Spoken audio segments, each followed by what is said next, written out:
ఇప్పుడు కేవలం 7,999 up to 10 kgs వరకు బరువు తగ్గి అధిక బరువు నుంచి వచ్చే ప్రధాన సమస్యలను దూరం చేసుకోండి. ఏపీ అగ్రిగోల్డ్ భూముల వ్యవహారంలో కీలక పరిణామం చోటు చేసుకుంది. జోగి రమేష్ కుమారుడు రాజీవ్ ను సర్వేయర్ను ఏసీబీ అరెస్ట్ చేసింది. ప్రాథమిక దర్యాప్తులో అక్రమాలు జరిగినట్టుగా గుర్తించింది. ఇప్పటికే విచారణ చేసి రిపోర్ట్ సిద్ధం చేశామని ఏసీబీ అధికారులు అంటున్నారు. అగ్రిగోల్డ్ స్కామ్ రోజుకో మలుపు తిరుగుతోంది. జోగి రమేష్ ఇంట్లో సోదాలు చేసిన ఏసీబీ ఆయన కుమారుడు జోగి రాజీవ్, మండల సర్వేయర్ రమేష్లను అరెస్టు చేసింది. ఈ కేసులో ప్రభుత్వ అధికారులు దోషులుగా ఉన్నారని చెబుతున్నారు. విచారణలో మరికొన్ని పేర్లు రావచ్చుంటున్నారు ఏసీబీ అధికారులు. జోగి రమేష్ పాత్రపైన విచారణ జరుగుతోందని, నిర్ధారణ అయితే కేసు నమోదు చేస్తామని అంటున్నారు. 87 సర్వే నెంబరులో ఎలాంటి సబ్ డివిజన్లు జరగలేదన్న అధికారులు అక్రమ రిజిస్ట్రేషన్లు జరిగాయని తేలాకే కేసు నమోదు చేశామని చెప్పారు. అరెస్టు చేసిన సర్వేయర్ రమేష్ ను, జోగి రాజీవ్ ను కోర్టులో హాజరుపరుస్తామని ఏసీబీ అడిషనల్ ఎస్పీ సౌమ్యలత చెప్పారు. విచారణలో భాగంగా ఇంకొన్ని అరెస్టులు ఉంటే ఉండొచ్చని అన్నారు. అగ్రిగోల్డ్ భూములకి సంబంధించిన సర్వే నెంబర్ అయిన 87లోకి మార్చుకున్నారు. రెక్టిఫికేషన్ చేసుకుని దాన్ని మళ్ళీ అమ్మేశారు అనమాట. సో దాని మీద అందులో 87లో ఉన్న భూములు అగ్రిగోల్డ్కి సంబంధించినవి.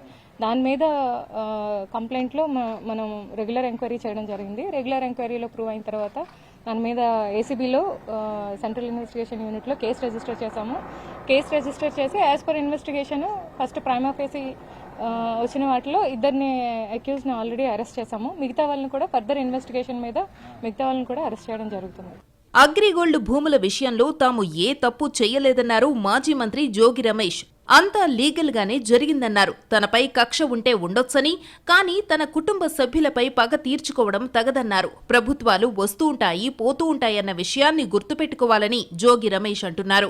అధికారులు ఇచ్చిన రిపోర్ట్ ఆధారంగా సబ్ రిజిస్ట్రార్ గారు రిజిస్ట్రేషన్ చేసి వాళ్ళకి అప్పచెబితే ఇంతకన్నా దుర్మార్గం ఎక్కడన్నా ఉంటుందా చంద్రబాబు నాయుడు గారు? దయచేసి నేను మిమ్మల్ని అడుగుతా ఉన్నా, నా మీద కక్ష ఉంటే నా మీద తీర్చుకోండి. అంటే అభం శుభం తెలియని నా కుమారుడి మీద అమెరికాలో చదివి వచ్చాడు, ఎంఏ చేశాడు, డిలాయిట్లో జాబ్ చేస్తున్న నా కుమారుడి మీద మీరు ఈ విధంగా కక్ష తీర్చుకునే కార్యక్రమం చేయటం న్యాయమేనా? జోగి రమేష్ కు మంత్రి అనగాని సత్యప్రసాద్ కౌంటర్ ఇచ్చారు. నిజంగా రెడ్ బుక్ తెరిస్తే రాష్ట్రంలో ఉండగలరా అని ఆయన ప్రశ్నించారు.